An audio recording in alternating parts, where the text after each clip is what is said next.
They told me I'm only good for childcare. Then the lawyer gave me the $750,000 inheritance. My family had a nickname for me, the family babysitter. It wasn't meant to be cute. It was a label, a box they put me in. That's all they thought I was good for. I was the reliable, unpaid, on-call helper who, in their eyes, had a life so empty it was just waiting to be filled with their needs. So when our dad passed away, their grief seemed to last only a few days before it was completely replaced by greed. They were already dreaming about how to spend the $750,000 inheritance they were so sure was coming to them. The conversations were barely even whispered. They had it all figured out. Mark was getting a new sports car. Jess was planning a kitchen remodel that cost more than my car. New cars, fancy vacations, designer, everything, the works. But what they didn't see coming, what they couldn't have possibly imagined in their wildest, most self-absorbed dreams, was the one sentence in Dad's will that would make their world crumble. And finally give me my own life.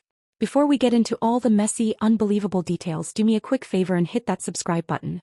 You are not going to believe how this all ends, and I want to hear what you think, so be sure to stick around and comment with your thoughts below. For as long as I can remember, I was the helper.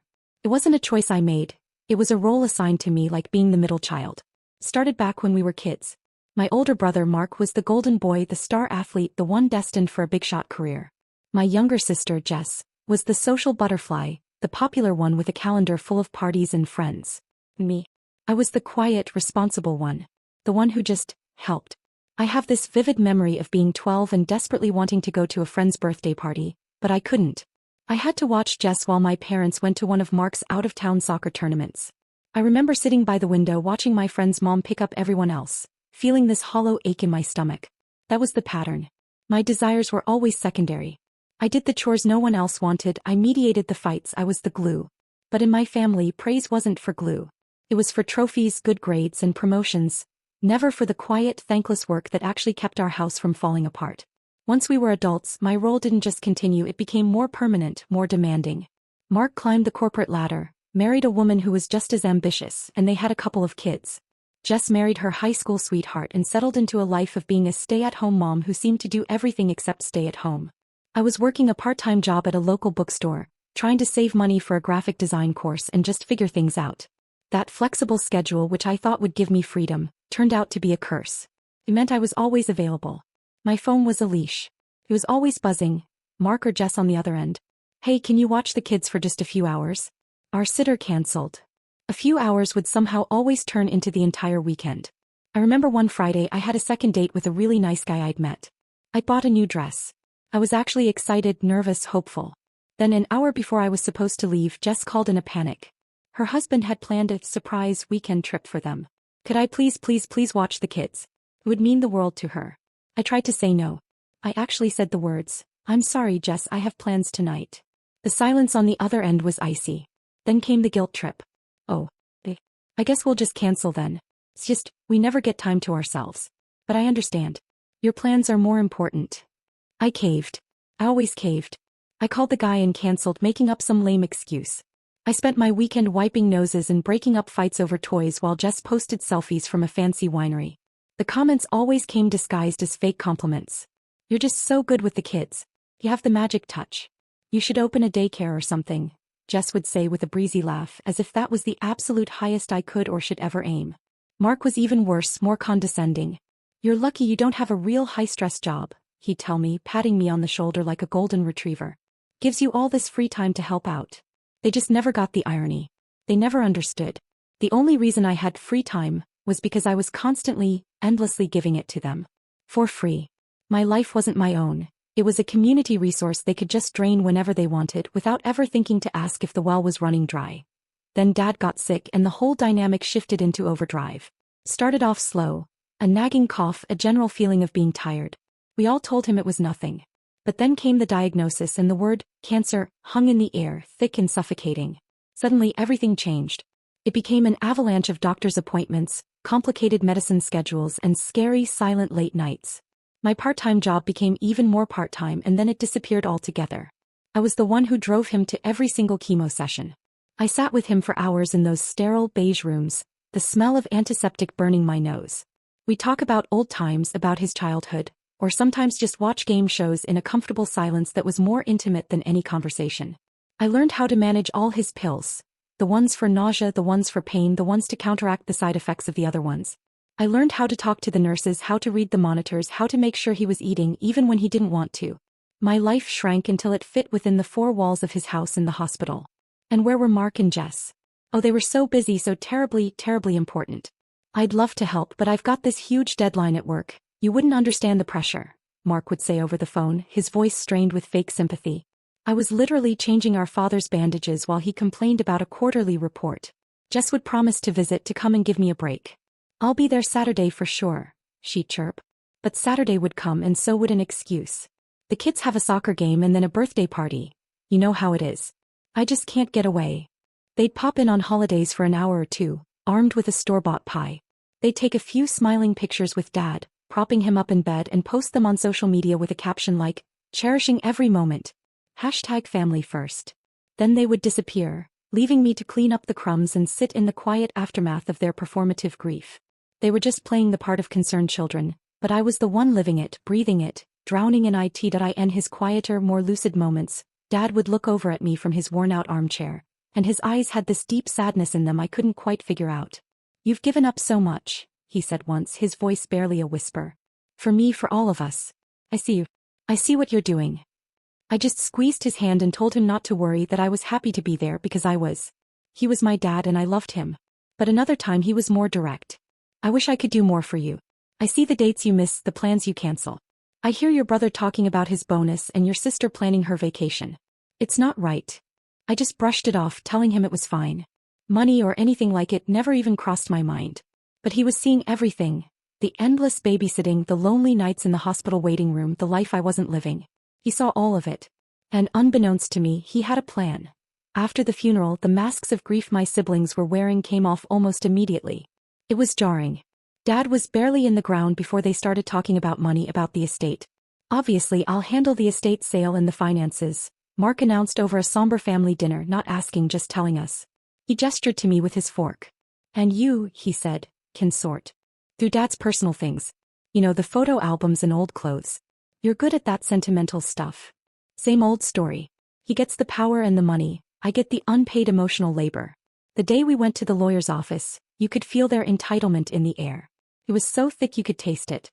The office was all dark wood and leather-bound books, designed to make you feel small. Mark sat in the biggest, most imposing chair directly across from the lawyer's desk, like he was about to close a major business deal. Jess wasn't even pretending to be present. She was on her phone, scrolling, probably already browsing on a high-end retail site. They were whispering to each other, and I heard Jess giggle and say that I might get Dad's old watch or something sentimental, for all that babysitting. To them, I wasn't even a player in this game. I was just a footnote in the story of their inheritance. The lawyer, a serious, stoic man named Mr. Davison, cleared his throat and the room fell silent. He started reading in a dry monotone, going through all the legal jargon about executors and testaments that went right over my head. Then he got to the important part. "To my son Mark and my daughter Jess," he read, "I leave my photograph collection and the sum of $5,000 each." He paused. I saw Mark's confident smirk twitch just for a second. 5,000? That wouldn't even cover the new tires for his BMW. Jess finally looked up from her phone, a deep frown creasing her perfectly smooth forehead. "Is that a typo?" she asked, her voice sharp. Mr. Davison ignored her and kept reading, his voice firm and clear. "You have both built successful careers and comfortable lives. I am proud of your independence and know that you will be fine without my financial assistance." He then adjusted his glasses and continued. "As for the remainder of my estate, including my house, all funds in my bank and investment accounts, totaling approximately $750,000. He paused, and for a second the entire world seemed to stop. I forgot to breathe. My heart was hammering against my ribs. "I leave it all to my daughter," he said, and then he broke character, lifting his eyes from the page to look right at me. The room was silent. "To the one who sacrificed years of her own life to care for me and to help raise her nieces and nephews. This is not a gift but a payment. A payment for a debt I can never truly repay. It is to give her back the future she so selflessly put on hold for our family." There was this silence. The kind of ringing, deafening silence that actually hurts your ears. I just sat there, my mind completely blank, white noise roaring between my ears. I couldn't even process the number. $750,000. It felt like a line from a movie, not my actual life. And then the silence shattered into a million sharp pieces. "That's a mistake," Jess shrieked, her voice cracking with disbelief and rage. "That's impossible. Read it again. Mark's face went from pale to a blotchy, scary red. He shot up from his chair so fast it scraped loudly against the wood floor. He pointed a shaking, accusatory finger at me. You did this. You were with him all the time, you manipulated him. You poisoned him against us. The accusations just kept coming one after another, a hailstorm of cruelty. I was a thief. A liar. A conniving manipulator. They were screaming over each other, their voices echoing in the stuffy office. But it was what Jess said next that really cut through the noise and struck me. She stared at me, her eyes filled with a pure, unadulterated hatred I had never seen before, and spat. You know you don't deserve that. You babysit. You ran errands. That's just what family does for each other. Supposed to be split 3 ways. That's what's fair. For years, for my entire life, I just swallowed their insults and their casual cruelty. But right then, hearing that word, fair, something in me finally snapped. That phrase they loved so much, only good for childcare, bounced around in my head, but it sounded different now. It wasn't an insult anymore. It was a job description. A job I'd been working for more than a decade with no pay, no benefits, and no days off. Mr. Davison, completely ignoring the screaming match erupting in his office, calmly slid a separate sealed envelope across the polished desk toward me. Your father wanted you to have this privately, he said quietly, his voice a steady anchor in the storm. My hands were shaking so badly I could barely break the seal. It was a handwritten letter from Dad. My dearest daughter, it started in his familiar, spidery handwriting. If you're reading this, I'm gone and you finally know my last wish. I've watched you put everyone else first your whole life, and it has been my silent heartbreak. I saw you give up your weekends for your brother's family and your evenings for your sisters. I remember you missed your own 25th birthday dinner because I had a bad night and you wouldn't leave my side. I saw you hold my hand through the worst of my sickness while they were off living their important lives. They got their inheritance every single day, in the freedom you gave them. In the peace of mind they had knowing you were handling everything. This money isn't a handout. It's your salary. It's your back pay for every single hour. It's your chance to finally build your own life, the one you put on pause for all of us. Don't you dare let them bully you or guilt you into taking that from you. You're always my rock. This is just me trying to give you a future back. Go live it. Please. Tears were streaming down my face as I read the letter, but they weren't tears of sadness or grief. They were tears of validation. For the first time in my life I felt seen. Really, truly seen for everything I was and everything I did. My siblings, of course, tried everything.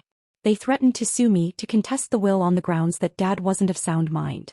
They started a vicious smear campaign with our relatives, calling every aunt, uncle, and cousin who would listen to tell them that I had taken advantage of our poor, sick father in his final days. My phone rang with calls from family members lecturing me on fairness and the importance of keeping the peace. I agreed to meet Mark and Jess one last time in a neutral coffee shop. They showed up looking like a legal team, armed with a notepad and a whole plan on how we could fairly divide the assets. Mark did most of the talking, explaining that if I gave them each $200,000, I could still keep a larger share, a finder's fee, as he called it. I let them talk. I listened to their arguments, their justifications, their veiled threats. And when they were finally done, I took a deep breath, looked them both right in the eye, and for the first time in my life, my voice was steady and strong without a hint of apology in it. For years you both built your careers and your social lives on my time, my unpaid time, I said, my voice cutting through their entitlement. Dad didn't give me this money. He paid me. He paid me for every diaper I changed for your kids, for every fever I took care of in the middle of the night, for every school project I helped with. He paid me for every single night I spent in a hospital chair so you two wouldn't have to. This isn't a winning lottery ticket. This is the most overdue paycheck in history. So no. I will not be dividing the assets. I'm going to honor our father's last wish. They were utterly stunned. For the first time in my entire life I had left them completely speechless. I stood up, left a $10 bill on the table for my coffee, and walked out without looking back. That I haven't spoken to them since. It's a sad and strange thing to lose your family. But the truth is, I didn't lose them in that lawyer's office. I lost them years ago, piece by piece, every time they used me, dismissed me, and looked right through me.